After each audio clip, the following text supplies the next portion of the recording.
bakunzi bacu rero ahangaha turi muri shutingi, hari abantu benshi. Mbonye madamu wanjye rero arahahagaze, ngiye kumutungura turebe se ari buze kubyitwara gute cyangwa se ari buze kubifata gute. Reka tugende gake gake maze turebe ukuntu ari buze kubyitwara. Rafiki ucyageze ku buryo ki atamenya gahunda yacu. Hanyuma nari kugira ngo nkore ka surprise, waje hano ntabwo narinzi ko haje, usanze turi gushutinga sibyo?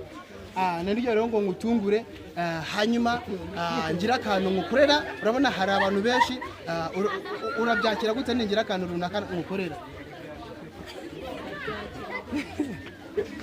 Hanyuma turahagucya, ngiye gukora akantu nyine, sinzi wenda uri bukakire gutya. Zana ngufashe aka gapaniya. Igira hano hafi imbere yanjye. Hindukira undebe.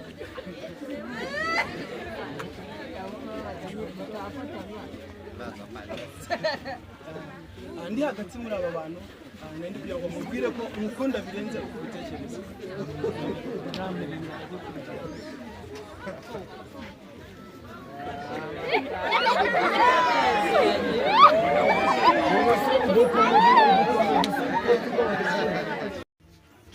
Bakunzi bacu rero ngize ngo mutungure, urabona ni ibintu yakiriye neza.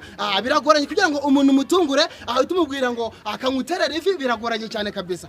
Shari ndagushimiye rero uburyo ki witwaye imbere y'abantu.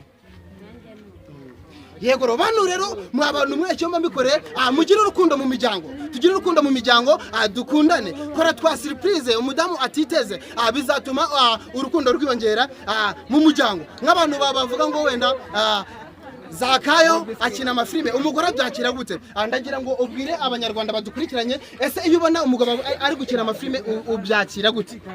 Nabirenze nanjye ndagushigikiye. Yes. Murakoze rero.